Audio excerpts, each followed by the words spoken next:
Welcome in, everyone. Ready for another deep dive. Absolutely. Let's dive in. Today, we're tackling something that unfortunately way too many of you know all too well: workplace bullying.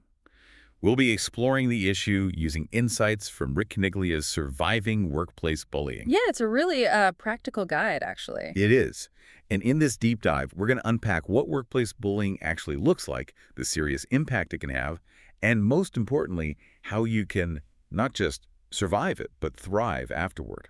You know, it's pretty amazing, actually, the sheer number of people this affects.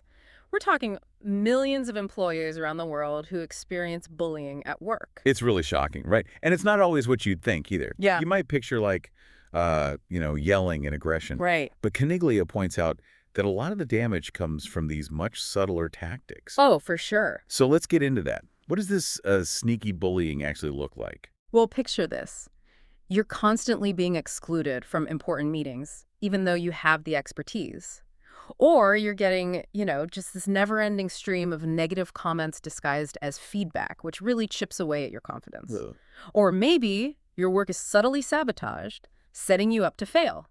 Wow. These are just some of the subtle but really damaging ways that bullying can show up. It's insidious, isn't it? Like this constant drip, drip, drip of negativity just eating away at you. And it probably makes you start questioning yourself, too. Oh, absolutely. Like, am I overreacting? Is this just normal workplace stuff? Totally. And that's where it gets really tricky, distinguishing between, just normal conflict at work and actual bullying. Right. And Caniglia highlights 3 key things that signal you've crossed that line. First, there's a power imbalance. Okay. The bully has some sort of advantage, whether it's their position, their social standing, or even just specialized knowledge. So it's not just clashing personalities. No, it's a deliberate misuse of power. Okay, so that's one red flag. What's the second? The second thing is intent to harm. This isn't about giving constructive criticism or having a healthy debate. Right. It's about putting you down, undermining your work, and possibly even pushing you out of the job. So it's a personal attack, basically. Yeah, it's a targeted attack, not just a difference of opinion. Gotcha. Okay, so we've got the power dynamic and the intention to hurt. What's that third element that distinguishes bullying from regular conflict? The third one is how difficult it is for the victim to defend themselves. Because of that power imbalance, it's just so hard to push back. You're afraid of the consequences. Right. You might feel completely trapped and silenced, which makes the impact even worse. Totally. It's like you're stuck in this no-win situation and you constantly feel on edge. Yeah. So for someone listening who might be going through this right now, what should they be looking out for? How do they know it's more than just a rough day at the office? Well, you really have to trust your gut feelings. If you're consistently anxious, dreading going to work, or noticing a pattern of mistreatment, Yeah. you need to take those feelings seriously. It really could be bullying, and it's important to remember it's not your fault. Right. And this isn't just about hurt feelings, is it? No, it's not. This stuff has ripple effects throughout your whole life. Absolutely. Caniglia goes into the psychological effects of workplace bullying, and it's a pretty sobering list. We're talking anxiety, depression, plummeting self-esteem, and even in extreme cases, PTSD. Wow. PTSD, that's serious. I mean, I can see how constant stress and fear would take a toll like that. Right. Imagine being constantly on edge, never able to relax, always anticipating the next attack. Yeah. That takes a massive toll on your mental and emotional well-being, and it doesn't end there. The stress from bullying can show up physically, too. Oh, right. Headaches, stomach problems, sleep disturbances. It can even weaken your immune system and make you more likely to get sick. So it's like that old saying, stress will kill you, isn't just a metaphor. It's a real consequence of this toxic environment. Exactly. It's a vicious cycle. The bullying impacts your mental health, which then spills over to your physical health, creating this domino effect that affects everything. And then, of course, there's the impact on your career. Oh, right. When you're constantly stressed and anxious, you can't focus on work. Productivity plummets. You can't concentrate. And it's hard to be creative. Caniglia even mentions things like career stagnation and job loss. Yeah, it's heartbreaking because you're essentially being robbed of your potential and your chance to thrive in your career. Absolutely. And it brings us to a really important question for our listener. Yeah. What can you do if you find yourself in this situation? Right. It's tough to be proactive when you're feeling so overwhelmed and vulnerable. Yeah. But there are things you can do to protect yourself. And welcome back to our deep dive into surviving workplace bullying. Let's shift gears a bit and talk about how to fight back and reclaim your sense of control. Yes, exactly. We've talked about how bad it can be and how sneaky it can be, but now let's get practical. What can our listeners do to protect themselves? Well, Caniglia really emphasizes the importance of setting boundaries. Okay, It's about clearly and firmly communicating what you will and won't tolerate. I love that. But setting boundaries can be so tough, Yeah. especially when you feel intimidated. What does that actually look like in real life? Well, one really powerful technique he recommends is using I statements. Okay. So instead of saying, you can't talk to me like that, which can sound accusatory and escalate things, try something like, I feel disrespected when I'm interrupted. Please let me finish my thought. So it's about owning your experience and expressing your needs directly, but calmly. Exactly. It's not about attacking the other person. It's about asserting your right to be treated with respect. So for another example, if someone's constantly dumping extra work on you, you could say, I'm happy to help, but my current workload is already pretty heavy. Let's talk about how to prioritize these tasks. Right, right. Those are really good examples. And it makes me think about body language too, Mm-hmm. I remember reading somewhere that bullies often target people who seem timid or unsure of themselves. Yeah. So maybe even just projecting confidence through your posture, like standing tall and making eye contact, can help. That's a great point, actually. Caniglia doesn't really get into body language specifically, but it makes a lot of sense. Standing tall, maintaining eye contact, speaking in a clear and steady voice, it all sends the message that you're not an easy target. Right. It's about taking back your power, Exactly. even in those small ways. But what happens if the bully just ignores those boundaries? I mean, it's got to be so frustrating and discouraging. It really is. And it's unfortunately a reality for a lot of people who are facing bullying. Yeah. And that's where the next step comes in, which is documentation. Caniglia really stresses this throughout the book. Okay, so let's break that down. What does documenting everything actually mean? Well, basically, anytime something happens, write down the date, the time, specific details of what occurred, who was there, and how it made you feel. If there are any emails, text messages, or other evidence, save those too. It's like building a case file, right? Yeah, A exactly. record of the bullying behavior. It is. And this documentation does a couple of important things.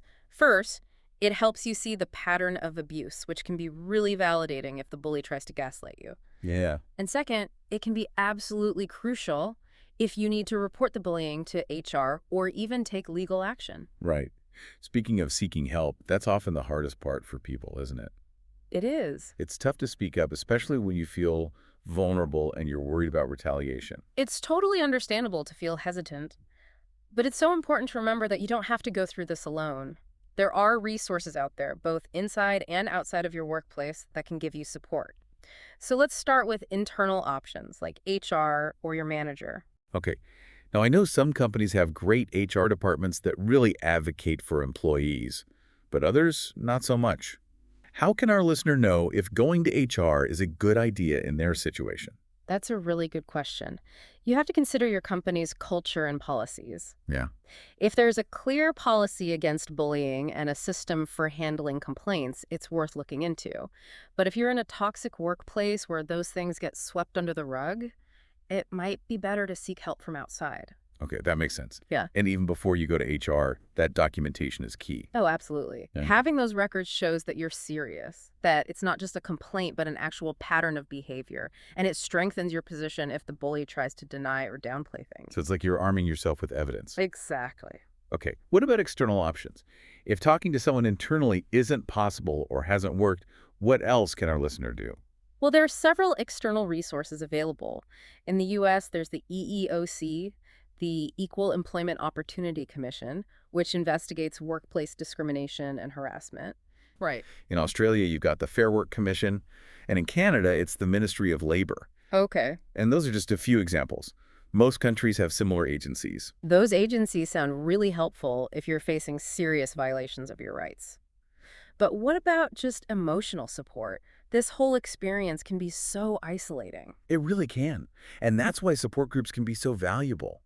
Imagine being able to talk to others who truly get it, to share coping strategies, and just feel less alone. It's like that saying, a burden shared is a burden halved. Exactly. It makes you realize that you're not alone in this fight. And there's something really powerful about hearing others' stories and knowing that they've not only survived, but come out stronger on the other side. Absolutely. And support groups can be about more than just emotional support, too. Right. They can offer practical advice, connect you with resources, and even help you navigate the legal system. There are online and local options, so you can find one that feels right for you. Yeah, for sure. Okay, let's talk about one more important piece of this, seeking professional help. Caniglia mentions therapy or counseling in his book. Yes, and I think it's worth emphasizing that. Yeah. Talking to a therapist can help you process all those emotions, learn coping skills, and address anything that might be making you more vulnerable to bullying.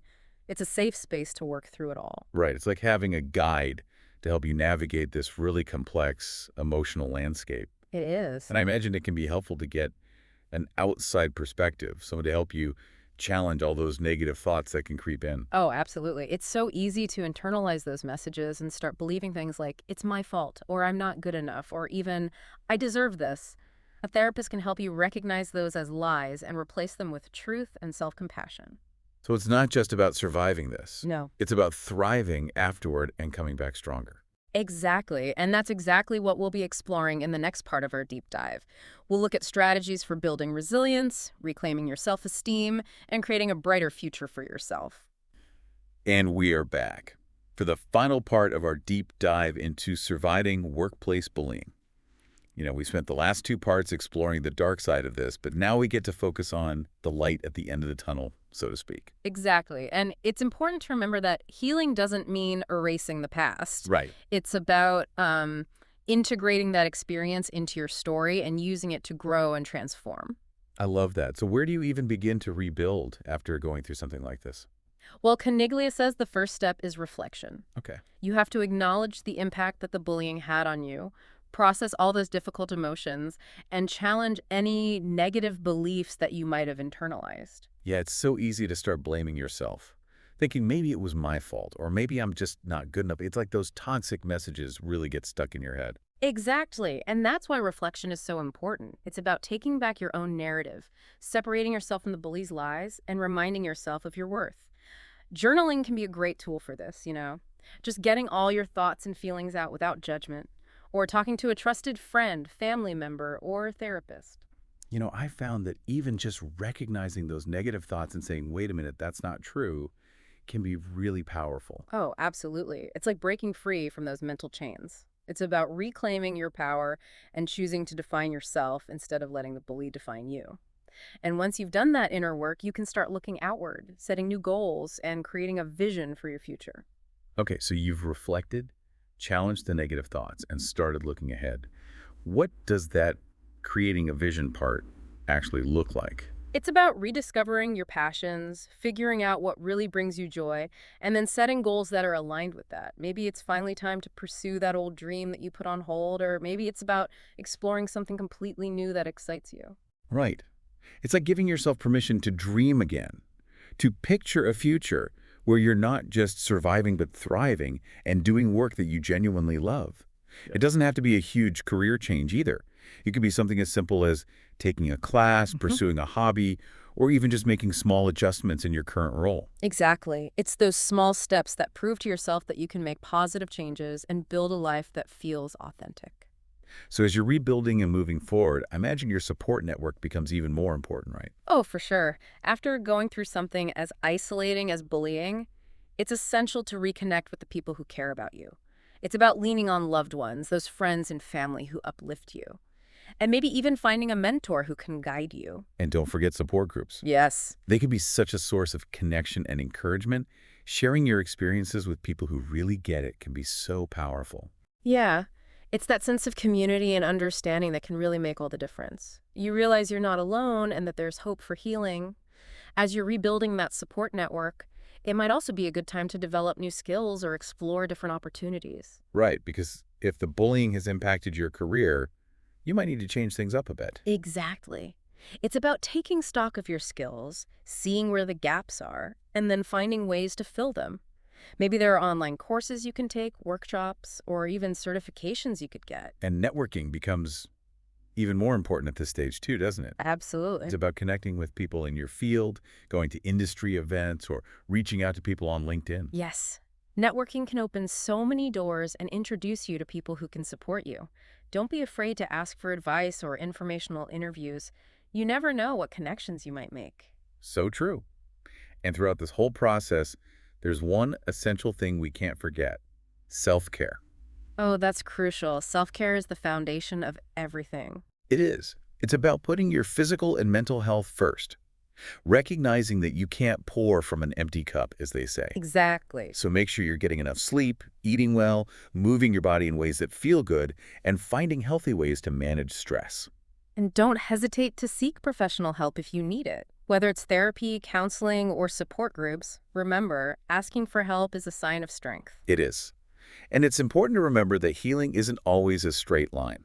There will be ups and downs. But the key is to keep moving forward, celebrating those small wins along the way. Right. And know that you're not alone. There are people who care about you, resources to help you, and a brighter future waiting to be discovered. That's beautifully said. And it leads me to the final takeaway I want to leave our listener with today. Workplace bullying is a serious issue, but it doesn't have to define you. Right. By recognizing the signs, protecting yourself, seeking help, and building resilience, you can reclaim your power and step into a future filled with possibility. Beautifully said. And remember, if you are struggling with this, please reach out for support. You deserve to thrive, not just survive. Absolutely. And with that, we wrap up our deep dive into surviving workplace bullying. Thanks for joining us.